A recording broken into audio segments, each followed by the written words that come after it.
I spoke to the Oklahoma City Chamber of Commerce in Bartlesville, Oklahoma, about a year ago at the top of the Phillips Tower, which is now Canonical Phillips.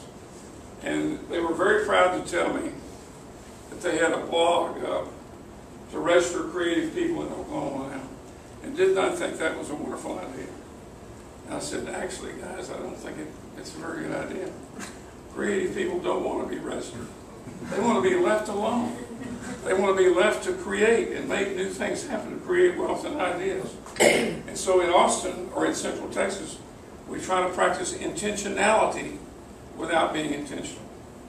Give them the space, give them the room, give them the support. Don't criticize them. Let them be who they are, and amazing things happen. So I think I would encourage you to maintain that degree of openness. So as we face the new horizons and vistas in technology and do everything we're trying to do, let me provoke you a little bit on some things that I think we have to pay attention to. Does anybody know who Marissa Mayer is? She's 36 years old, very attractive, I might add. She's a graduate of Stanford University, and she's a graduate of their SSP program, which stands for Symbolic System Platform. It's a degree at Stanford University, Palo Alto, California. And it had its genesis when the soft sciences, sociology, anthropology, philosophy, psychology, all said, we're not doing very well here getting students, and our programs are floundering. So they got their heads together and went to the president, President Hennessy, who's a brilliant man, big president, very smart fellow. They said, we want to go over and talk to the harder sciences about our collective future. So they assembled and met with electrical engineering, computer science, artificial intelligence, and they stirred up a new platform. But then they realized that what they were doing was writing a complete new language. Kind of think about that for a minute.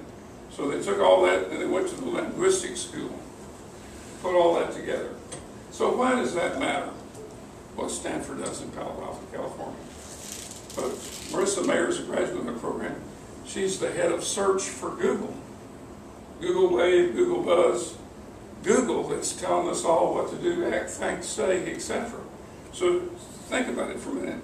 She's a product of a new platform of thinking, bringing people together in unusual ways.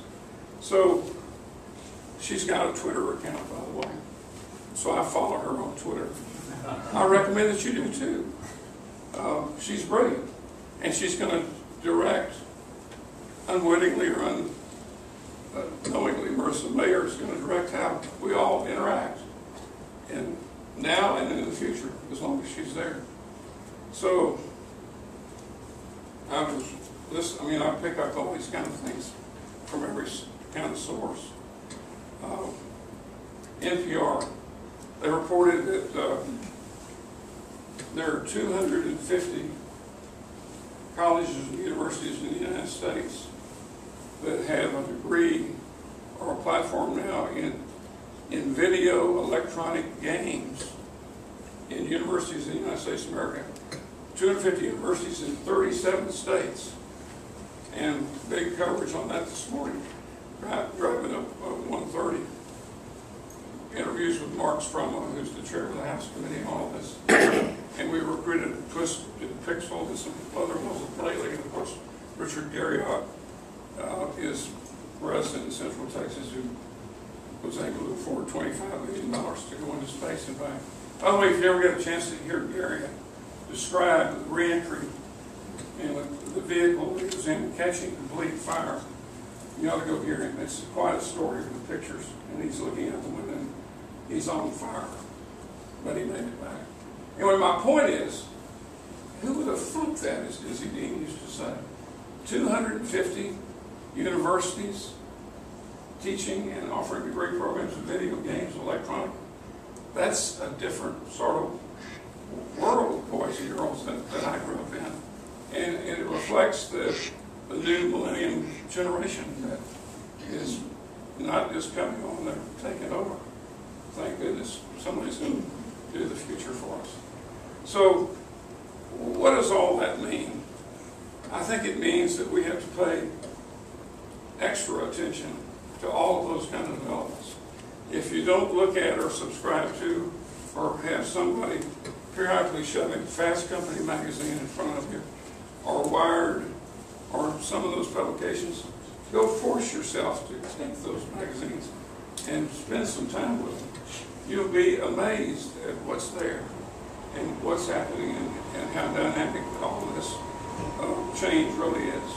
So we're going to have to not rest on our laurels, but we're going to have to work smarter, quicker, faster, pay more attention to all that kind of stuff, and be unafraid, be bold to take the next set of challenges and not worry about is there too much risk here, because we're going to have to take a degree of risk in order to stay on the horse, given the way the world moves. So this paper that I wrote in 04, if you flip to page 68, I kind of want to make a few points and then I'll yield for questions. That's all right, Mario. Is that going to work? We're going to let Tom back up to talk about golf. By the way, I'm going to borrow that tie. Page 68, I don't mean to just go down the list, but the conclusion area on 68 talks about college education ranks. Those college numbers and rankings and ratings are very important. Number 2 talks about how we slipped in some of the ratings. We've actually returned to higher ratings for Milton since this paper was written. But some of these points I'm trying to make here reflect the fact that some things never change. Economies are cyclical. People do go up and down. It does continue to take sweat, blood, and tears to make all of this work. You got to ignore the ratings. We've already talked about that. And then the dramatic nature of technological changes is so pervasive and so dramatic that you've got to almost stay loose in your shoes, because if you don't like what you got now, it'll be different 24 hours from now. So how Austin or Central Texas dared to dream big. One was have a long-term strategic set of plans and stick to them. Always press the envelope. I mean, nobody has all the answers. And what I've done is to make sure that I was Mayor Robinson in somebody's face half the time. That wasn't always endearing, but at least we got the straight story. Be bold. Support bringing people together. Scott knows from our economic development trips that there's great value on these trips to other places and other lands, because you get to know your home folks far better than you ever would know them just hanging around Snuffy's bar down there on the main drive. Chief, I don't know whether that's a good place or a bad place. Importantly, you need to celebrate good news. It can be a little ticky-tacky, modest victory, but you need to celebrate the wins, because it brings people together. It lets them take a moment to say it was worth the time and the effort, and I'm making a real difference for my community. So call that psychology, call it team building, call it collaboration. I don't care. It's important that you celebrate your wins, and you have a great story to tell, and you should stick with it. So kind of to begin wrapping up, this is just a personal notion, and we've been awfully lucky. We've had a great place to sell it to. I'm a big believer, by the way. Don Hewitt, who did 60 Minutes, what he did was put together 3 15-minute segments to tell a 60-minute story. All he wanted was 4 little words. Tell me a story. You have a great story to tell in Hutto. Your video is beginning to capture that. Tell me a story. 4 little words. That's all it takes.